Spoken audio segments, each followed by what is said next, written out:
तो कल सैन्य कार्रवाई पर रोक पर बनी थी सहमति, जिसके बाद आज सीमावर्ती इलाकों में हालात सामान्य नजर आ रहे हैं। चप्पे चप्पे पर हमारे संवाददाता भी लगातार डटे हुए हैं। हमारे साथ लाल चौक से जुड़ रहे हैं अश्विनी मिश्रा, साथ ही अमृतसर से जुड़ रहे हैं गुरमीत भी। सबसे पहले अश्विनी का रुख करेंगे। अश्विनी, आपसे पूछना चाहेंगे, ये तो हम देख ही चुके हैं कि आज के हालात जो हैं वो सामान्य हैं। रविवार का दिन है, लाल चौक पर आज मार्केट भी लगती है। 10 बजे का समय हो चुका है, दुकानें खुल रही हैं। हम देख रहे हैं कि मौसम भी सुहाना नजर आ रहा है और सुकून भी नजर आ रहा है। लेकिन चूंकि सैन्य कार्यवाही पर दोनों देशों की सहमति के बाद कल जरूर उल्लंघन देखने को मिला था, लेकिन विदेश मंत्रालय की प्रेस कॉन्फ्रेंस के बाद कड़ी कार्रवाई की गई, सेना को छूट दी गई।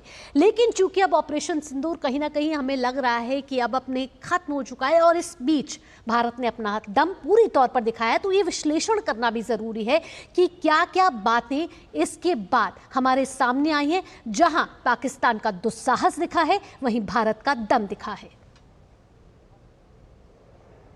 जी भावना, अब ये नहीं कहा जा सकता कि ऑपरेशन सिंदूर समाप्त हो गया है। ऑपरेशन सिंदूर ऑनगोइंग है, ये कहा गया था आधिकारिक तौर से। और ऑपरेशन सिंदूर इसलिए खत्म नहीं हुआ कि आप ये मान के चलिए जो हमारे कॉम्बैक्ट एयरक्राफ्ट हैं जो कि पेट्रोलिंग करते हैं, जो कि निगहबानी करते हैं, वो अभी अपने वायुसेना अड्डों पर पहुंचकर हैंगर में नहीं गए हैं। हमारी जो सेनाएं हैं जो कि मुस्तैद हैं एलओसी पर, जो कि अग्रिम पोस्टों पर तैनात हैं, वो अभी बैरकों में नहीं गई हैं। हमारी सेना जो है पूरी तरीके से मुस्तैद है, चाहे वो हवाई सूचना प्रणाली हो, चाहे वो हमारा वायु रडार सिस्टम हो, चाहे हमारी हवाई निगहबानी हो, चाहे हमारे हवाई पेट्रोलिंग हो, वो पूरी की पूरी हर तरीके से सेना जो है फुली ऑपरेशनल मोड में है। यानी इसका अर्थ ये होता है कि सेना किसी भी कार्रवाई का, किसी भी नापाक हरकत का पूरी तरीके से, पूरी शक्ति से प्रत्युत्तर देने की स्थिति में है और दे रही है। कल तक की अगर बातें करें तो कल जो है सीज फायर वायलेशन किया गया या पाकिस्तान द्वारा, काफ़ी अफरा तफरी का माहौल कुछ देर के लिए श्रीनगर में भी बना। ये बहुत सारी जगहों पर ब्लैकआउट कर दिया गया, श्रीनगर समेत आसपास के सभी जिलों में और साथ ही साथ सीमा रेखा से जुड़े हुए, लाइन ऑफ कंट्रोल से और अंतर्राष्ट्रीय सीमा से जुड़े हुए इलाकों में। लेकिन प्रेस कॉन्फ्रेंस जब एमईए की हुई, उसके बाद किसी भी तरीके की कोई भी सीज फायर वायलेशन की एक भी घटना नहीं हुई है। साफ तरीके से अगर देखें तो पाकिस्तान अपनी हरकतों से बाज नहीं आता, ये पूरी दुनिया जानती है। पाकिस्तान वचन भंग करता है, ये पूरी दुनिया जानती है। पाकिस्तान की सेना एक उद्धत मानसिकता की सेना है, आतंकवादी मानसिकता की सेना है, जिसका उसने पूरी दुनिया के सामने उदाहरण पेश किया है। भारत ने मुंहतोड़ जवाब दिया है। सेनाओं के हाथ पहले ही दिन से, जब से ऑपरेशन सिंदूर शुरू हुआ है, प्रधानमंत्री नरेंद्र मोदी ने साफ तरीके से कहा था कि सेना को पूरी खुली छूट है, और वो फिर एक बार दोहराया गया है जब कल प्रेस कॉन्फ्रेंस हुई थी, चाहे वो सेना और एमईए और एमओडी की, और साथ ही साथ बाद में रात में विक्रम मिश्री ने कहा कि सेना पूरी तरीके से प्रत्युत्तर दे रही, सेना को पूरी छूट है। और सेना ने बहुत नुकसान भी पहुंचाया है पाकिस्तान को। पाकिस्तान की स्थिति ये नहीं रही है कि पाकिस्तान के जो हवाई जहाज, लड़ाकू विमान है, वो उड़ान भर सके। स्कर्दू का एयरबेस नष्ट हो चुका है, तकरीबन 6 एयरबेस भारत ने नष्ट कर दिए हैं। उसके अलावा वायु संचार प्रणाली, उसकी जो वायु रक्षा प्रणाली है, पूरी तरीके से ध्वस्त हो चुकी है। HQ-9 जो कि चाइना द्वारा दिया गया वायु रक्षा प्रणाली है, वो जैसे चाइनीज माल हुआ करते हैं मार्केट के, वैसे ही उसी तरीके से वो पूरी तरीके से ध्वस्त हो गया। और जी अश्विनी, आप हमारे साथ जुड़े रहिए, आपसे आगे भी अपडेट लेते रहेंगे। लेकिन इस समय हमारे साथ अमृतसर से गुरमीत भी जुड़ रहे हैं। अश्विनी, गुरमीत, यहाँ मैं आपसे पूछना चाहूंगी कि पंजाब को लेकर सीमावर्ती इलाकों में भी कई भ्रामक जानकारियां कहीं ना कहीं फैली, और इस बीच हम देख रहे हैं कि अमृतसर में सुबह 5 बजकर भी डीसी ने जिस तरीके से नए आदेश जो जारी किए और बिजली आपूर्ति बहाल हुई। ऐसे में अगर आज के हालात की बात की जाए, एक तो जरूर है कि सामान्य नजर आ रही है, शांति जरूर नजर आ रही है, लेकिन सेना बल अभी भी हमारी सीमावर्ती इलाकों में तैनात है और साथ ही साथ सतर्कता, संवेदनशीलता और सटीकता के साथ वहां हम सबकी सुरक्षा के लिए खड़ी हुई है।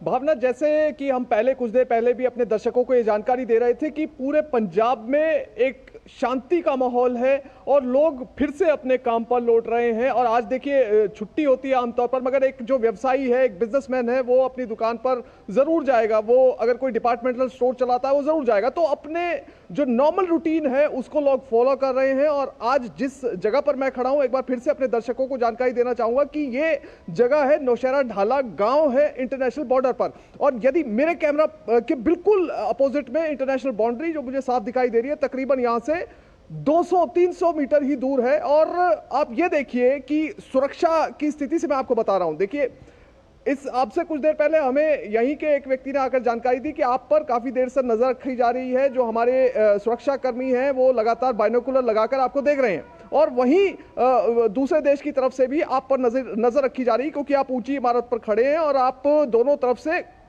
You are quite visible. तो ऐसे में आप देखिए, बिल्कुल इंटरनेशनल बाउंड्री के साथ जो गांव लगा हुआ है, यहां पर लोग खुलेआम इमारत पर चढ़कर बातें भी कर रहे हैं, और यहीं पर काफी लोग कुछ देर पहले आए भी और बड़ी सुरक्षित अपने आप को महसूस कर रहे थे। जो तस्वीर सोशल मीडिया पर दिखाई जा रही है, यानी कि मिस इन्फॉर्मेशन कैंपेन की मैं बात करना चाहूंगा, जो miss information campaign social media पर चलाया जा रहा है वो पूरी तरह से भ्रामक है। और पंजाब के सरहदी इलाकों को लेकर, अब जैसे रात की बात करें तो रात को अचानक से सोशल मीडिया पर मैसेजेस चलने शुरू हो गए कि पठानकोट में ड्रोन दिखने शुरू हो गए हैं, गुरदासपुर में ड्रोन दिखने शुरू हो गए हैं, अमृतसर में ये हो गया। मगर असलियत में यह था कि प्रशासन की ओर से सभी लोगों को रिक्वेस्ट की गई कि आप बिल्कुल भी भ्रामक जानकारियों पर विश्वास ना करें।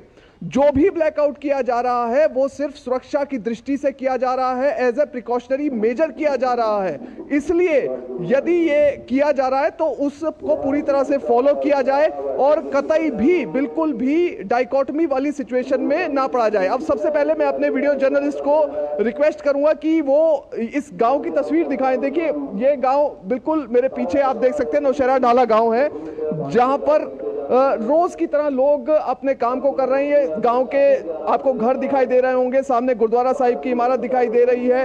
तो यहाँ पर जो रोज की दिनचर्या है लोगों की, वो लोग फॉलो कर रहे हैं। सुबह जिस तरह से एक गांव का किसान अपने खेतों की तरफ निकलता है, तो उसी तरह से गांव के किसान खेतों की तरफ भी जा रहे हैं, और आम जनजीवन जो है वो यहाँ पर दिखाई दे रहा है। मगर मिस इन्फॉर्मेशन कैंपेन की जिस तरह से मैं बात कर रहा था, तो गांव में जो खास तौर पर सरहदी इलाकों में है, वहां पर यह कहा जा रहा था कि लोग बड़े स्तर पर पलायन करना शुरू कर चुके हैं, ताकि लोगों के मन में असुरक्षा की भावना पैदा हो। इसलिए इस तरह के मैसेजेस जो हैं वो सोशल मीडिया पर फैलाए जा रहे थे।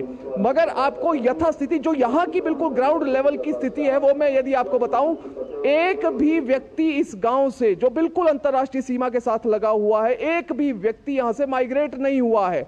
कुल मिलाकर हमने यहाँ के जितनी भी बॉर्डर बेल्ट के गांव हैं, जो अटारी से शुरू हो जाते हैं और अंतरराष्ट्रीय सरहद के साथ लगते हैं, चाहे बुर्ज गांव हो, राजाताल गांव हो, दावके हो, या फिर यहाँ पर एक भी व्यक्ति हमें ऐसा नहीं मिला जो असुरक्षा की भावना के चलते यहां से माइग्रेट करके कहीं पीछे 20 किलोमीटर पीछे चला गया हो। लोगों का कहना है कि हमने 1947 का बंटवारा भी देखा भारत पाकिस्तान का, उसके बाद 1965 की लड़ाई देखी, 1971 की लड़ाई देखी, आतंकवाद का दौर देखा, 1999 में कारगिल का जंग भी देखा। जब पंजाब के सरहदी इलाकों में रहने वाले लोगों ने इतना कुछ देख लिया है, तो ये जो एस्केलेशन की स्थिति 3-4 दिन के लिए बनी थी, इस स्थिति को वो इतना बड़ा नहीं समझते हैं। तो कुल मिलाकर जो असुरक्षा की भावना को लेकर भ्रामक मैसेज फैलाए जा रहे थे सोशल मीडिया पर, वो पूरी तरह से ग्राउंड लेवल पर जब हम रिपोर्टिंग करने आए हैं तो वो बस्ट होते नजर आ रहे हैं।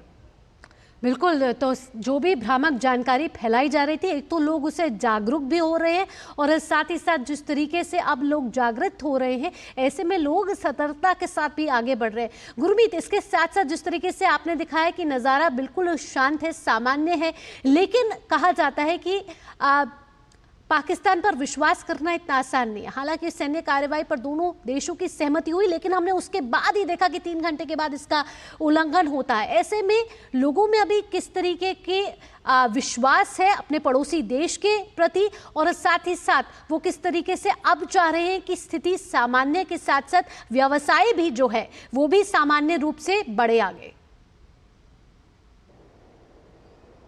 देखिए भावना, यहाँ पर ये मैं बिल्कुल स्पष्ट करना चाहूँगा, क्योंकि यहाँ पर हम अलग अलग गांवों में घूमे, लोगों से बातचीत की।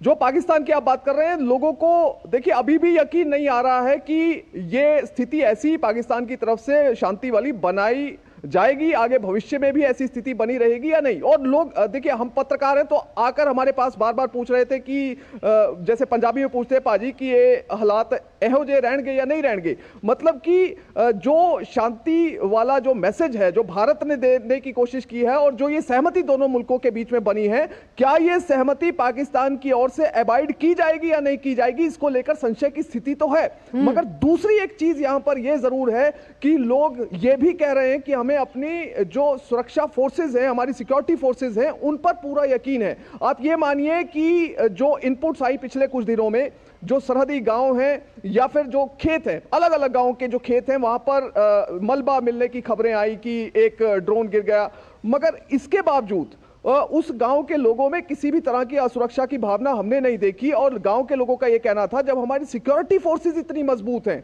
एयर डिफेंस सिस्टम इतना मजबूत है, तो हमें डरने की कोई जरूरत नहीं है।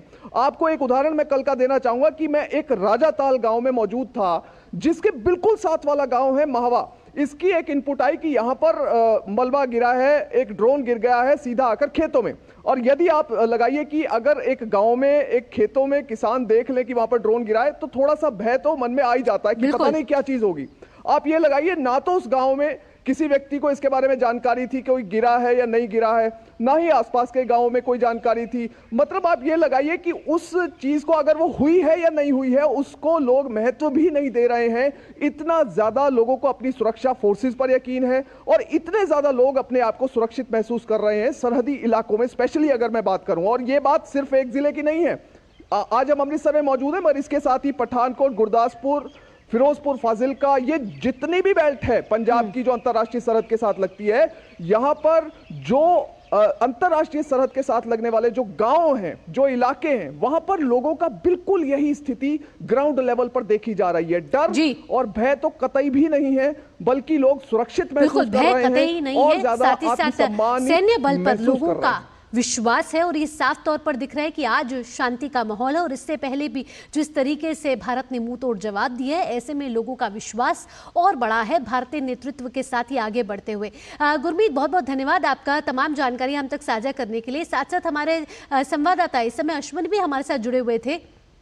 अश्विनी, यहाँ मैं आपसे पूछना चाहूंगी कि एक तरफ एनआईए जांच कर रही है, दूसरी तरफ अगर आज की बात की जाए तो एसआईए जो है उसकी जांच आगे बढ़ते हुए जो राष्ट्र विरोधी गतिविधियां हैं उस पर कई जगहों पर छापेमारी की जा रही है। तो ये जो ऑपरेशन सिंदूर है उसके तहत अलग अलग जांच भी कहीं ना कहीं हो रही है, जहां आतंकवाद के खिलाफ जो हमारा एक्शन है वो लगातार जारी है और कड़ा होता हुआ नजर आ रहा है। भावना, देखिए, ऑपरेशन सिंदूर में हमने पाकिस्तान के आतंकवादी ठिकानों को निशाना बनाया। ऑपरेशन सिंदूर में हमने पाकिस्तान के हवाई हमलों को मुंहतोड़ जवाब दिया। ऑपरेशन सिंदूर पाकिस्तान की किसी भी हरकत का जवाब देने के लिए शुरू किया गया है और ऑपरेशन सिंदूर का स्टेट एजेंसी के इन्वेस्टिगेशन से कोई लेना देना नहीं है। एनआईए जांच कर रही है पहलगाम की आतंकवादी घटना की, और साथ ही साथ स्टेट इन्वेस्टिगेशन एजेंसी जो कि यहाँ की राज्य सरकार द्वारा बनाई गई है, वो यहाँ के अंदरूनी जो आतंकवादी नेटवर्क है, खास तौर से एसआईए जो बनाई गई है, वो आतंकवाद से संबंधित मामलों को ही डील करने के लिए बनाई गई है, जिसमें आतंकवादियों के स्लीपर सेल, ओवरग्राउंड वर्कर्स, उनको फंडिंग करने वाला मॉड्यूल और उनको सहायता करने वाली जो इकोसिस्टम है, उन सबको चिन्हित करके पूरा का पूरा एक एक व्यक्ति चिन्हित किया गया है कि जो आंतरिक रूप से आतंकवाद में यहाँ पर शामिल है। तो एसआईए की ये जो एसआईए की जो ये रेड पड़ रही है, अल सुबह एकदम सुबह से ही दक्षिणी कश्मीर के 4 जिलों में कम से कम दर्जन भर स्थानों पर, उसका इस ऑपरेशन सिंदूर से कोई लेना देना नहीं है। ऑपरेशन सिंदूर अलग है और ये स्टेट की अपनी कार्रवाई है इन्वेस्टिगेशन की। ये एंटी टेरर एक्टिविटीज़ में जो लोग शामिल हैं राज्य में, उन पर शिकंजा कसा जा रहा है। अगर देखें, जब से एनआईए की जांच शुरू हुई है पहलगाम से, तो पहलगाम की जांच एनआईए कर रही है। उस मामले में क्रेडिबल इनपुट जब आए कि किस तरीके से सीमा पार के आतंकवादियों ने, लश्कर तैयबा के आतंकवादियों ने इसको अंजाम दिया, उसके बाद ये भी इनपुट आए थे कि यहाँ पर भी कम से कम 2 आतंकवादियों के इसमें शामिल होने की बात है। उनके स्केच भी जारी किए गए थे। 14 से ज़्यादा आतंकवादियों के जो है, जो सक्रिय आतंकवादी है, चाहे वो सोपोर में हो, चाहे वो कुपवाड़ा में हो, चाहे वो बारामूला में हो, चाहे वो बांडीपुरा में हो, अलग अलग जो खित्ते हैं घाटी के, सब 14 आतंकवादियों के नाम भी पब्लिक डोमेन में आए हैं। उनके खिलाफ कार्रवाई भी की गई है। उसमें से अधिकांश आतंकवादी सीमा पार हैं और जो कि 2016 से लेकर 2022-2021 तक जो है पाकिस्तान में जाकर रिक्रूट हुए हैं, वहाँ पर ट्रेनिंग लिए हैं। उसके बाद वो आके घाटी में इस तरीके से सक्रिय रहते हैं, फिर सीमा पार भी जाते रहते हैं या छिपे रहते हैं। तो जो यहाँ का टेरर इकोसिस्टम है, चाहे वो फाइनेंशियल टेरर हो, चाहे फाइनेंशियल असिस्टेंस हो, चाहे वो लॉजिस्टिक असिस्टेंस हो, चाहे वो किसी तरीके की स्लीपर सेल हो, चाहे वो ग्राउंड वर्कर्स हो, उन सबको चिन्हित करके यहाँ की सुरक्षा एजेंसियों को, अर्धसैनिक बलों को पूरी की पूरी छूट दी गई है। आईजीपी कश्मीर ने कुछ दिन पहले ही एक कोऑर्डिनेटेड मीटिंग ली थी, जिसमें अर्धसैनिक बल और यहाँ के पुलिस और इंटेलिजेंस इनपुट के सारे लोग शामिल थे। और ये कहा गया था कि पूरा का पूरा ये मॉड्यूल जो है वो ध्वस्त होना चाहिए, वो लगातार ध्वस्त हो रहा है। ऐसे लोगों को चिन्हित करके पूरी की पूरी सूची बना ली गई है जो आतंकवादी गतिविधियों में किसी भी तरीके से शामिल रहते हैं या सहायता करते हैं या किसी तरीके का मदद मुहैया कराते हैं। तो ये कार्रवाई उस तरीके से है जो 4 जिलों में साउथ कश्मीर के चल रही है। काफ़ी कुछ डिजिटल प्रमाण हासिल हुए हैं। बहुत सारे लैपटॉप जो वो होते हैं डेटा के सोर्सेज, डेटा स्टोरेज के सोर्सेज, इन सबको जो है कहीं ना कहीं पुलिस तरफ से कब्जे में लिया है। लगातार ये ऑनगोइंग रेड है। इस बारे में आधिकारिक तौर से एसआईए के जब प्रतिनिधि बता पाएंगे तो जरूर ये पता चलेगा कि क्या क्या बरामद हुआ है या कितने लोगों को डिटेन या उनको गिरफ्तार किया गया है। लेकिन ये लगातार रेड चल रही, जो कि इस बात का प्रमाण है कि अगर ऑपरेशन सिंदूर जो है बाह्य मोर्चे पर चल रहा है, सीमा पार पे आतंकवादियों के ऊपर करारा प्रहार कर रहा है, तो आंतरिक रूप से आतंकवादियों के समूचे नेटवर्क को ध्वस्त करने के लिए अलग अलग एजेंसी जी अश्विनी, तो कहीं ना कहीं देख रहे हैं हम आज सीमा पर सुबह से ही शांति है। कल एक महत्वपूर्ण बैठक होनी है डीजीएमओ के बीच, दोनों देशों के बीच। देखना होगा कि क्या रहता है एजेंडा और जिस तरीके से भारत ने डिप्लोमेटिक स्ट्राइक की थी, डिजिटल स्ट्राइक की थी, उस पर आगे किस तरीके के फैसले लिए जाते हैं। फिलहाल अश्विनी, तमाम जानकारियों के साथ ग्राउंड जीरो पर लगातार मौजूद रहने के लिए आपका बहुत बहुत धन्यवाद। बुलेटिन में वक्त